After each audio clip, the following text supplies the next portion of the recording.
I would say that they need to realize that technology is an ally and not an enemy.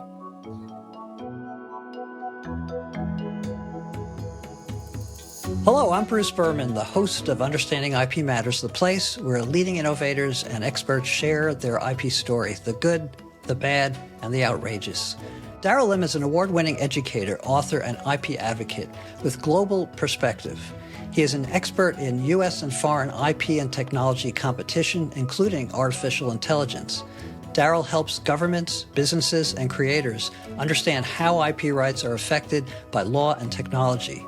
Daryl has taught at leading universities in the U.S., India, China, and South America. Good morning, Daryl. Thanks for taking the time to be with us. I know it's early for you. Where are you today? Good morning, Bruce. It is an honor and delight to be back on your program. I am in Singapore. Let's get right into it. AI challenges businesses on several levels. There's regulation, especially in California, IP laws which restrict data collection, and the need for massive investment capital to make AI work. There are also ethics issues. Where is IP today, and where do you think it's going? Well, that's a huge question and a hugely important one. Did I say where is IP today, or did they say where is AI today? You said IP. Okay, I meant to say, where is AI today and where is it going? Well, I don't think you could go wrong either way because it's hard to think about AI without thinking about IP and vice versa. I think the future of IP lies in getting the rules of AI right, and the rules of AI lie in getting IP right. And to some extent, your question alludes to that insight because if you look at how the courts are struggling with foundational issues in copyright protection for books and music, well, it's because the way that AI interacts with the concept of protecting creative works is quite different from how it traditionally has been discrete songs, discrete books, works of authorship in various media doesn't quite gel with the way that algorithms consume and produce those works. And I think we are seeing an evolution in that thinking. A couple of blockbuster cases this summer gave an early indication of the fact that, well, the way that the law is approaching the consumption of copyrighted works is as long as there's no wholesale production of something that directly competes with that work, there's going to be a tilt towards transformative use, and therefore copyright law would allow it as a matter of fair use with an important caveat. And that caveat is that the acquisition of those works has to be legal. And you see that playing out in the Anthropic case. Even as we speak, the case is going through a hugely important phase of that case management, and that's the settlement. And they settled, excuse me, I think it was $1.5 billion. It is 1.5 billion, and the magic figure per book is 3,000. 3,000 per book for 500,000 books, right? For 500,000 books. And I'm pretty good at the math. And it seems a lot if you're thinking of it individually as a consumer.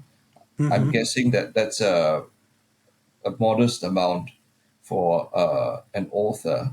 But if you compare it to the scale of what an AI developer would face in terms of statutory damages, right.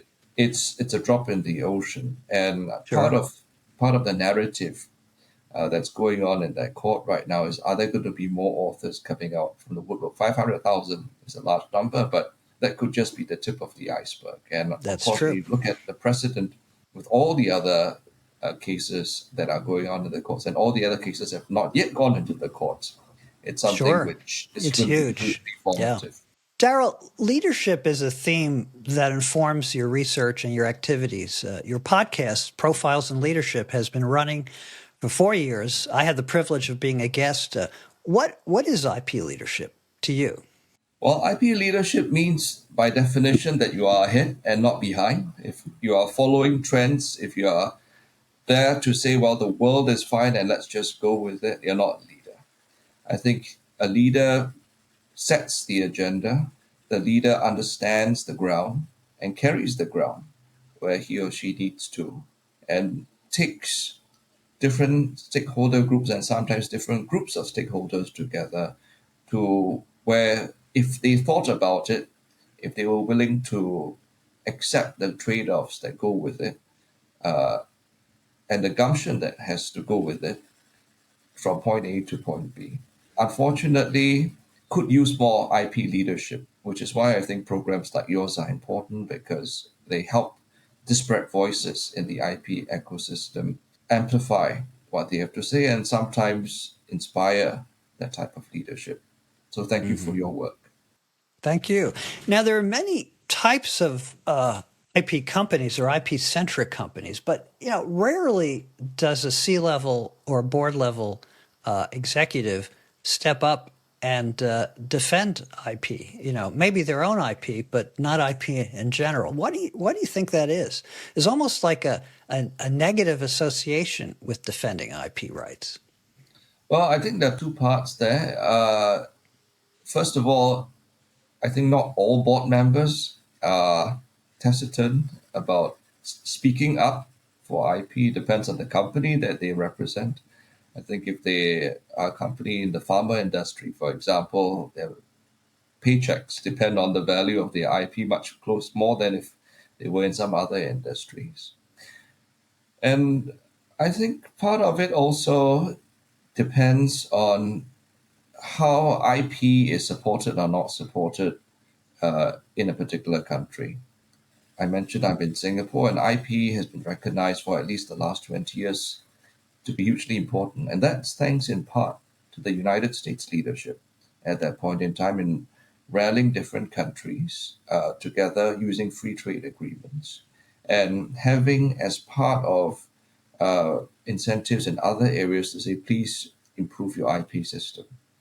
And I think the gold standard that was reached in the Singapore US Free Trade Agreement informed and inspired many other agreements that the United States had with other parts of the world. And you saw a global leveling up of IP. I think the high water mark was the comprehensive Trans-Pacific Partnership.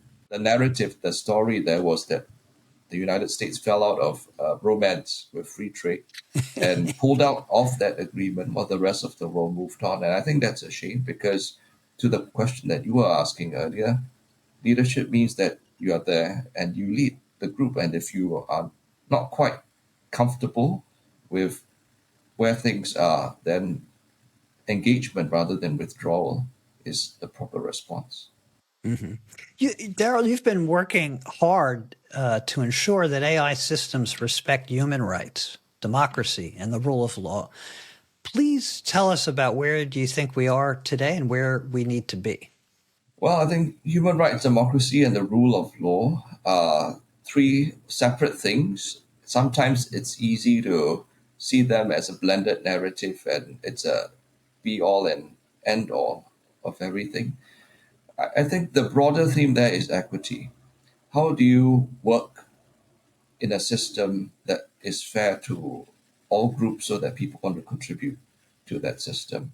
When you think about heady concepts like human rights, the rule of law, the person on the street may not quite understand how that connection is made. But if you talk about jobs, if you talk about encouraging the kind of creativity or inventions that touch their personal lives on a day-to-day basis, then it clicks together. And when you bring together different stakeholder groups in the room that may not talk to each other, may not like each other, and they're willing to find a common denominator to move forward, I think that's where you move the rule of law, democracy, human rights forward as well.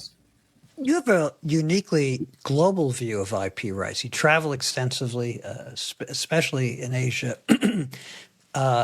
And your view isn't something that many experts have. What would you say are the major similarities and differences in terms of IP rights internationally?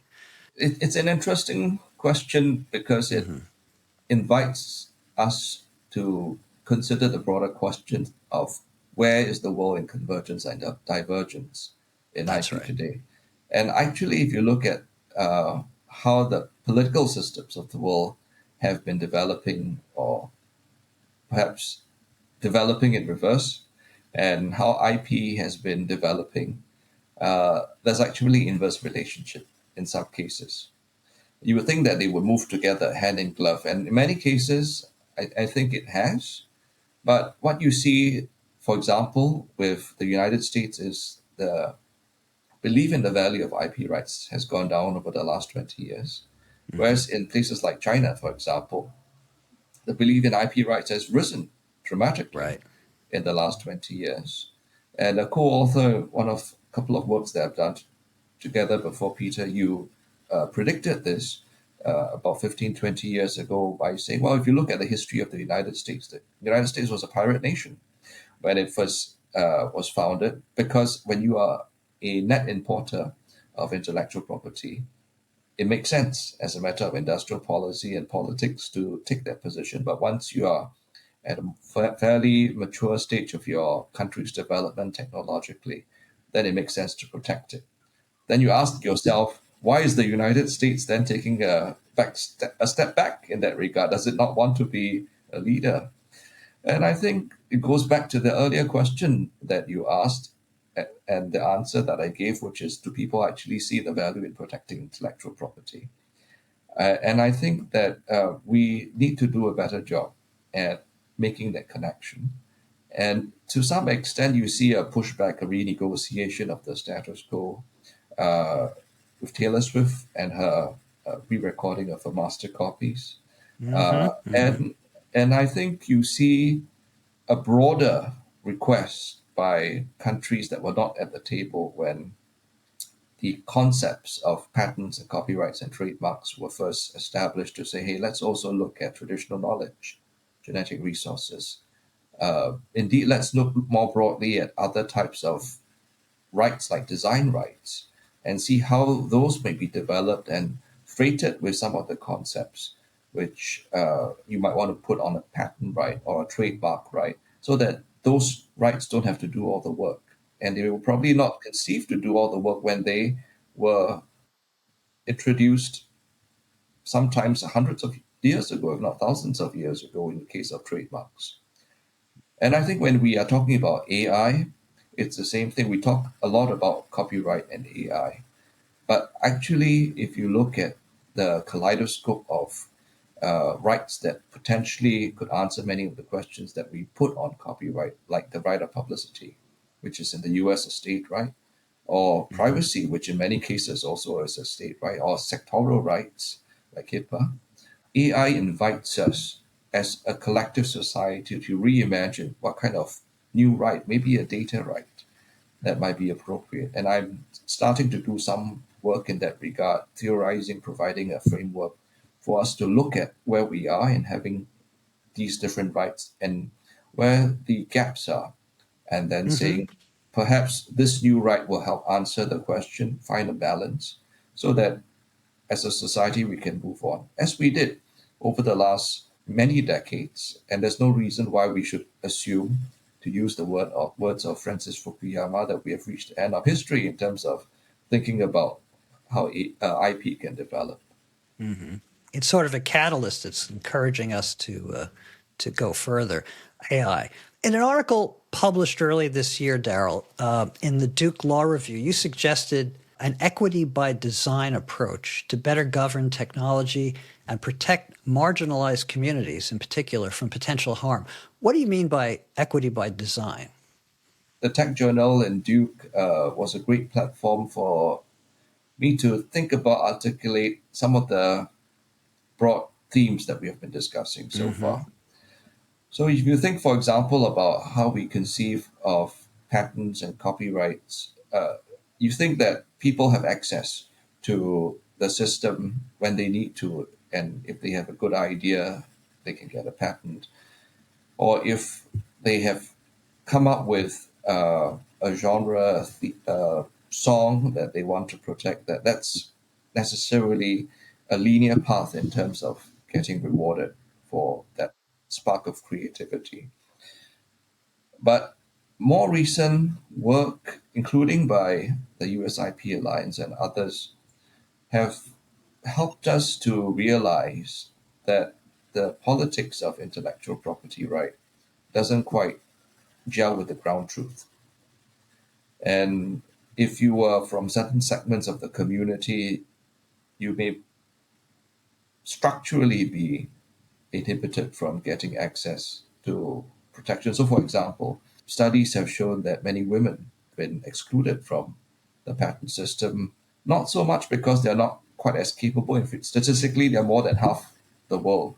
So you would think that there would be at least half of the inventors being women. But actually, it's just a small fraction, it's a growing fraction.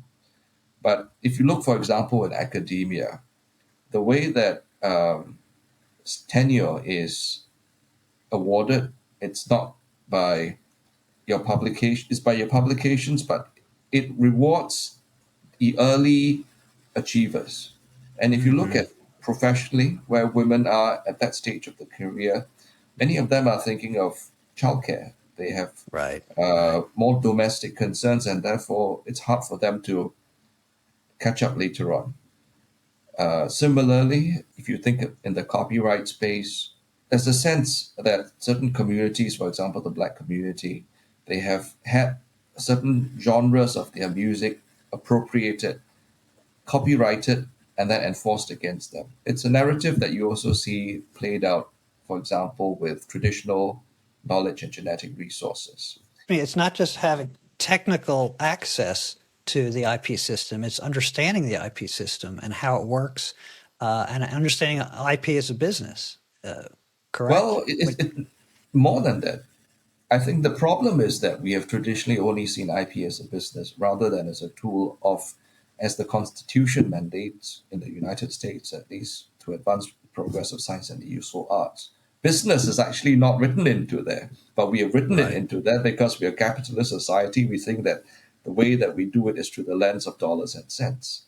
But if you think about societal progress more generally, to the question that you were asking about the article I wrote, then I think you should look at a more sustainable, broader, more inclusive system. And I think it's easy to politicize, thinking about what equity and inclusion means in the times that we live in. But actually, it benefits everybody. It doesn't matter whether you're on the right or left, top or global south or global north. It's a leveling up as a whole. And the question is, how do you avoid sectarian politics? How do you avoid playing to the gallery and saying, this is where we should be 3 years, 5 years, 10 years from now, beyond a particular administration? Because the history of the world is much longer than an election cycle. A proactive government framework, as you suggest, has not really worked for IP. I think in the past it has for some, but for relatively few. Even for highly developed nations, this doesn't necessarily work. Why should it work for AI and marginalized communities? Well, I'm not sure it has not worked. I think it generally has worked. Otherwise, you wouldn't see countries around the world adopting it. People would have all left the World IP Organization at this point and just gone their own way. After all, it's a lot cheaper to revert back, in a sense, to the prehistoric age before AI protection. You don't have to think about registries, you don't have to think about enforcement, and so on. But I think there's a general acceptance that that IP does work. And even when we think about AI, you've got to think about it hand in glove with IP. I think the problem is that people are looking at their pot of gold and saying, it's all mine. A patent's 100% of something, but 99% of the time, that 100% is of nothing. Well, it's of a lot in the intangible sense. It's nothing that you can That's hold right. in your hand. But Right. then licensing means that you have to have an agreement. Otherwise, it's infringement. You heard of the term, and I'm sure your listeners have as well, efficient infringement. And I'm sure there are bad actors out there that would prefer just to skulk around and do what they want, and they say sue me, and then we'll talk. 3 years and $10 million later, we'll talk. And you see some of that in the AI space as well, Mm-hmm. but you also see promising signs of licensing on large scales. They tend to be more bespoke licenses, and that I think goes back again to the earlier theme of equity. So if you are a small creator, a small time author, how would you be able to ride that wave? I don't think the society has provided a satisfactory answer at this point. It's been suggested that blockchain can play a role in establishing and monitoring patent and other IP agreements between businesses and individuals. What's your take on that, Daryl? I think there's a lot of promise there, just like with fintech. Mm-hmm. In other aspects, they offer security, immutability, and these are all things that can benefit IP transactions, just like they benefit other types of transactions. Mm-hmm. Again, I use the analogy of the iPad. If you go to many senior homes, if you look at many childcare centers, these are two groups of people you wouldn't think that necessarily polarize immediately to technology. But because of the way that the iPad was conceived, and now more generically tablets and touchscreens, it's become much more accessible to different stakeholder groups. I think it's the same with blockchain and fintech more generally. It's about how do you make it accessible to different stakeholder groups so that you can reduce some of the friction that comes about from having to transfer the access to intellectual property rights. Mm-hmm. What needs to happen, in your opinion, in blockchain in order for it to become more universal, to become more adapted? I think it needs to be invisible. So you and I are speaking, and we don't really think too much about the technology.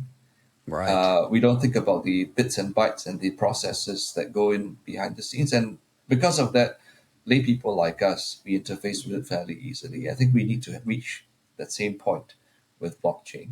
And we don't need to know how blockchain works in the same way we don't need to know how electricity works, but it powers it, You need to trust it, right?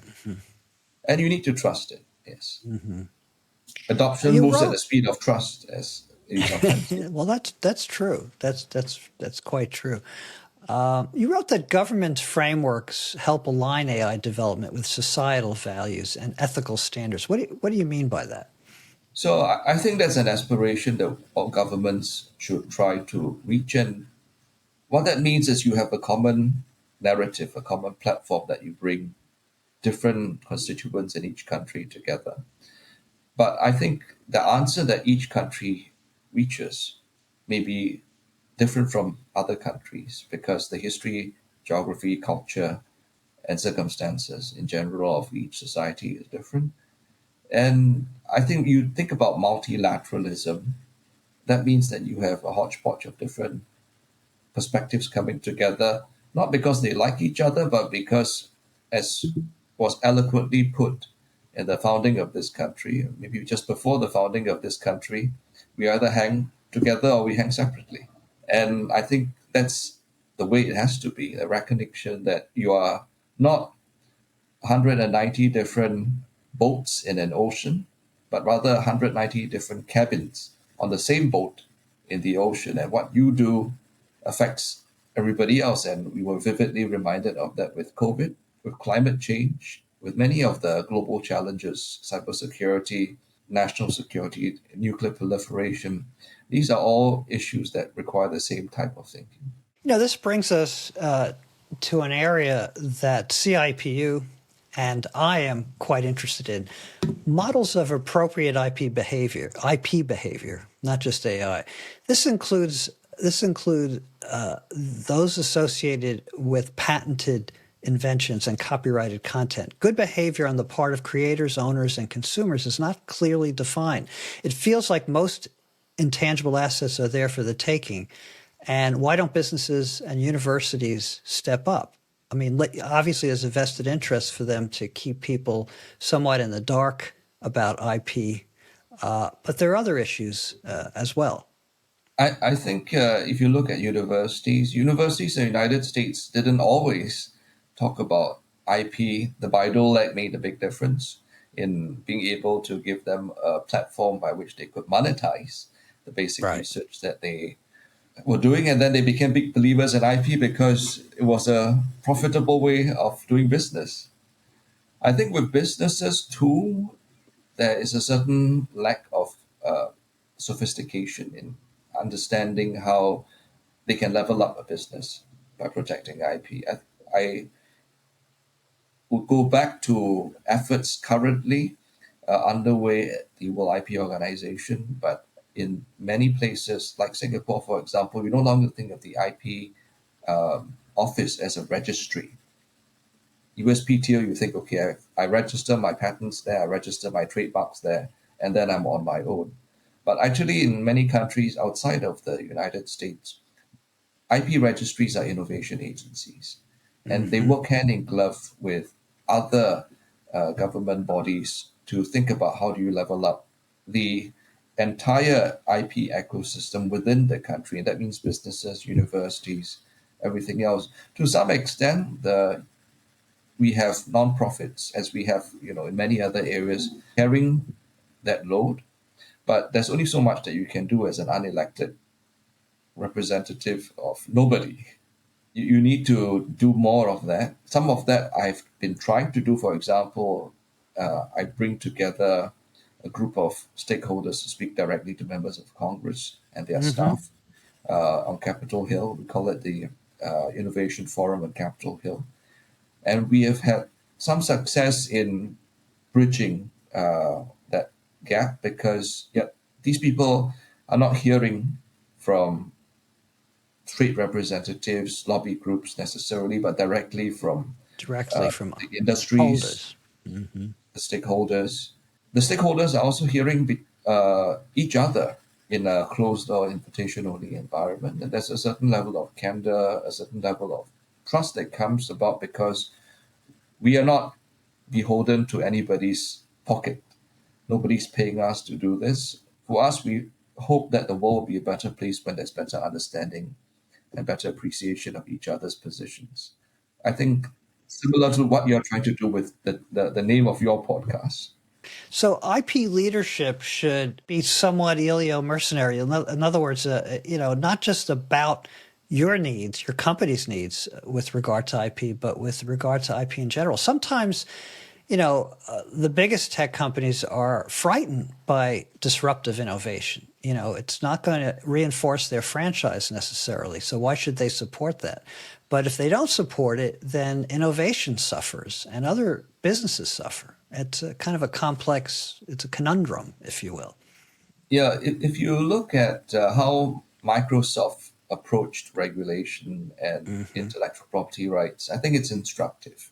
You see a clear shift, and Bill Gates has written about it and spoken about it too publicly. Initially, regulators, intellectual property, these are things to be managed, kept at bay, and you think about cost minimization. But after their entanglement, shall we say, with their antitrust problems of the late 90s and early noughts, Hmm. they have now doubled down on engagement. They got religion, right?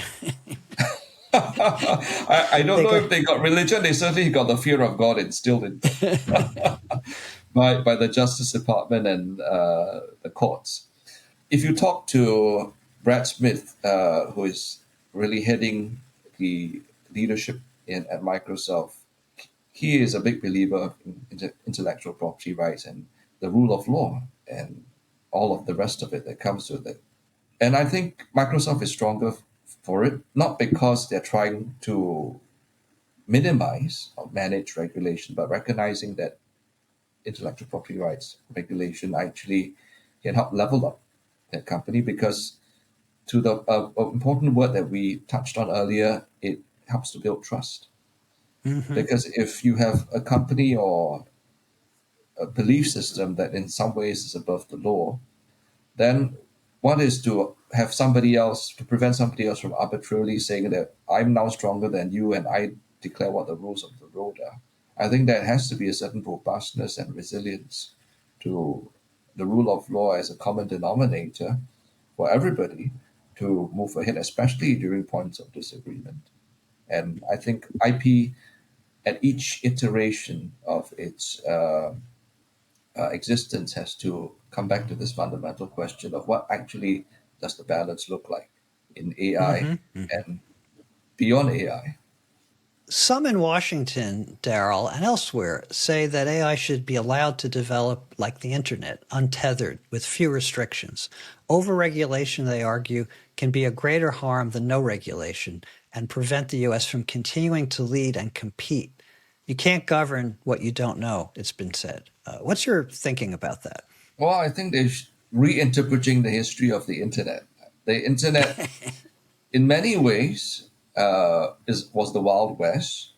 But Yes. if to use a It still phrase is, I think. coined by a legal scholar what, about the law of the horse, when we moved from horses to cars, we didn't suddenly move from a situation where there were a lot of laws to no laws. What we did was we looked at how existing laws could be adapted to new laws. Sometimes it went too far ahead and we had to scale it back. Sometimes it was lagging too far behind and it had to catch up. But the laws were there, and eventually, when you think, even as, for example, about Section 230 issues, intermediary liability issues, there is some law there. It may not be as stringent as some people would like. Could we do better? Yes. But I think we do have a system, and we should continue to refine that system. And Section 230, for those who are uninformed, Daryl? Essentially gives a safe harbor for Right. intermediary Facebook is not responsible for the or the content it contents. That carries. was Yeah, it's exactly just like well. it's like the power company. They just carry the current. You're You see, that's responsible for it. part of the narrative. It's not like they get a get out of jail free card, but actually there are certain requirements that they need to satisfy to nudges them towards some level of policing without having the peers completely grind to a halt. A similar debate is now taking place in the AI space as to how do you have these massive AI companies Systems. Yeah. offering the systems, offering the infrastructure that many apps now run on Right. to Right. act in a Right. responsible way without things grinding to a halt. We would be remiss if we didn't touch upon China. And, it's come such a long way in 30 years in terms of IP issuing and protecting companies' IP rights in China and respecting the rights of other nations. It's come a long way. It still is not perfect, but it still has a long way to go. What do you think can become an international IP nation? Do you think it can become an international IP nation on a par with the U.S.? They still have a little bit to go or very far to go. What's your thinking? If you look at certain matrices, they're already ahead of the US.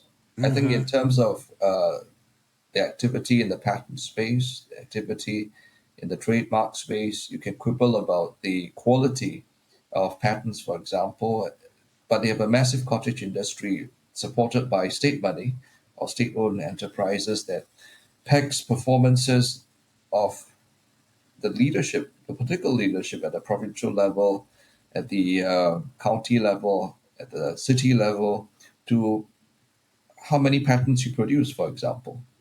And there's a huge buy-in in that, if nothing because they are a society that likes numbers and it gives them a common denominator to work with. But they've also seen the prosperity that IP brings to many Western countries. In terms of how they interface with the United States in that level of development, I think you see a politicization of the narrative, in a sense, framing it as a zero sum game. If they are number one, it means that we are zero. And I think that's the view of a hegemon that thinks that the rest of the world, or China in this case, would act like the United States if the United States, if China were number one. I think that that's a very narrow view of how people can behave under similar circumstances. If you look at the history of China, 3,000 years, some say go back 5,000 years. They are a walled nation. They like to build walls around themselves to keep people out. You see that vividly with the Great Wall of China, but you also see that with the Great Firewall of China, and more recently the Great COVID Wall of China. Mm-hmm. And they use trade as a tool of industrial policy to say, well, if you are good to us, we will open our markets to you and we'll trade with you. If you're not, we'll tighten the taps on your pineapple imports, your beef imports, your wine imports. And they see themselves as having been shut out of the system for about 150 years unfairly. But now they want their time in the sun. Now, what does that time in the sun look like? I think that's something that they have to try to navigate and convince the world that their emergence, in particular in the IP spaces that we're talking about, that is benign. And they can be as big-hearted in many ways like the United States and bring the rest of the world along. Whether the rest of the world believes that, I think that will depend on how they interact at the micro level, but also at the macro level. And I think that requires some give and take on both sides. Unfortunately, we don't quite see as much of that as we need to today. Yeah, there's a question of whether how IP can function as legal rights and business assets under a state communism. It's a different calculus But there. remember that they are not a communist country in the same way that the Soviet Union was communist. No, They no, are of course a not. Of course socialist not. economy with Chinese characteristics, and in many ways more capitalistic than even the True. United States. It's a different culture. Daryl, you're concerned. You've talked mostly about patents, quite interestingly. Thank you. But you're concerned about the future of content creators too. What do they need to survive? Both independent content creators, artists and poets, etc., writers, and also the content creators, motion picture industry and the recording industry. They have to survive as well. I would say that they need to realize that technology is an ally and not an enemy. For many stakeholder groups, it's easy to view the strange new world that they live in as one that you should put back in the bottle. But once the genie is out of the bottle, you can't put it back. So what are you going to do? It's a tsunami. It's not just a little shower that you can say, well, let's just close our eyes, stay under the shelter, and it'll blow over. I think the world will be divided into those people that have embraced the technology and those that have not, and those that have embraced the technology are the ones that will get ahead. Disney, for example, if you want to talk about the AI space, in Moana, a movie that was recently in the theaters, live action version, Dwayne Johnson was asked to come back, and Disney was trying to figure out whether or not it could get his stuntman, who was a relative, to stand in for him, use AI generated Sure. imagery so that he looks like him, the movie star. And you don't have to have the movie star wait around for shoots, reshoots, brings down the cost of production, gets the movies out much more quickly. But fundamental questions of whether or not AI-generated creative works can be considered creative enough for copyright protection are unresolved. And therefore, they decided after 18 months of punting on it, saying, no, we better not go because our entire stable of works could be at risk if we move in that direction. On the other hand, they spent, I think, $1.5 billion buying a stake in Epic, producer of Fortnite. And much of their IP assets you see now in the form of playable characters. You could talk to Darth Vader, for example, for hours, and he's powered by AI. So I think there's certain exploratory efforts there, but a huge tension as to how do we navigate this system. And I think if you are a court or a member of Congress and you're listening to this, recognize that businesses need stable regimes because at the end of the day, unstable laws means higher risk. It means that they don't take the risk that they need in order Right. to adopt the technology. And the Less answer to investment. that in both the copyright space and in the patent space is make that threshold a low one. Get as Mm-hmm. many people across that starting line as possible. They're in the race. The ones that run fastest, best, they win the prize. But if you're making the threshold so high that you don't know whether you get protection at all in the first place, Mm-hmm. then people are going to look abroad because capital is fluid and they're going to say which other countries are more forgiving and more Right. encouraging of that protection. And the answer is actually not many Western countries. And there's Yeah. a history to that because, especially in Europe, it's tied to a certain theocentric view of creation. I am doing this as a representative, as a reflection of God's creation.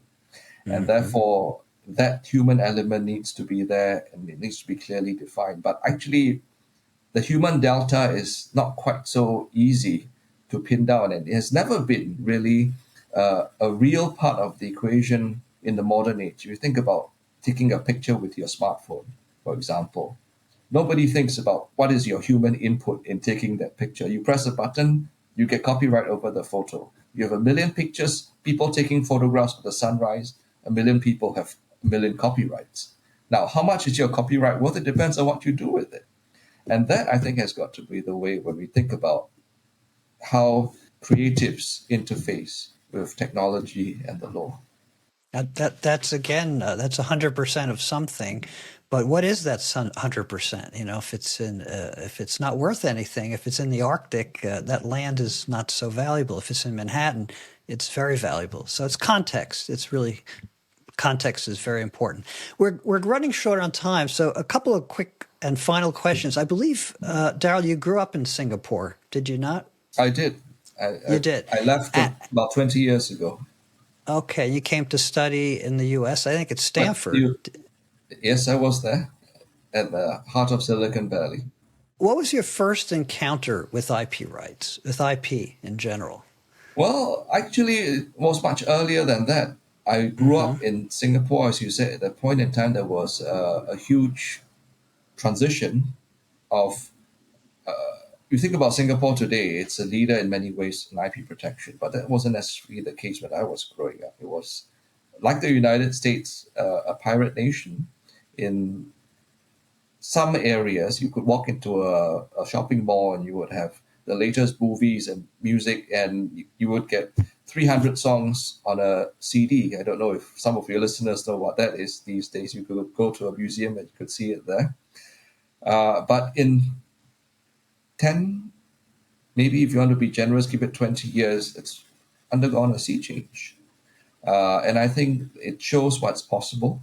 It shows the value of different stakeholder groups coming together, believing that you could work on an equitable, inclusive IP system that moves society forward and build that trust in order for that to happen.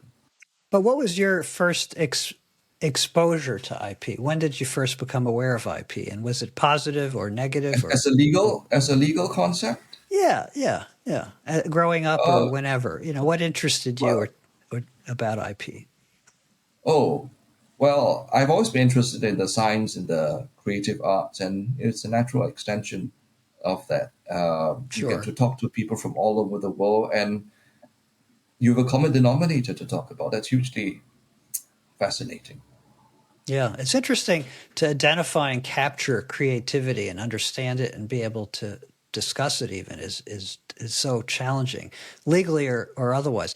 Two thoughts you'd love to leave or like to leave with the Understanding IP Matters audience. If they remember two things, what should that be from this Well, conversation?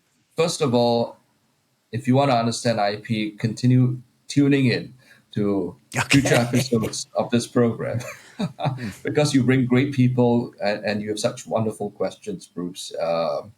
It's an art, it's a skill. I think you probably don't get enough credit for it, but I hope that people will appreciate it, amplify it, and you continue to do this. Long may it endure. The second, I think, is I encourage people to think more broadly about IP. IP is a complicated issue and that raises wicked problems, but these are fundamental issues because they affect our lives, our daily lives. And therefore, you cannot not be engaged with it because it's going to affect you regardless. It's better that you get engaged with the issues, understand the issues. In some cases, if you are in a position to help shape the issues and do it in a way that is a bit big-hearted, broad-minded, inclusive, not in a political leftist way or rightist way, but in a way that you think makes sense to bring society forward as a whole. And there'll be differences, but how do you manage those differences respectfully? How do you look long term? I think that will help to define the next chapter of how IP will look like.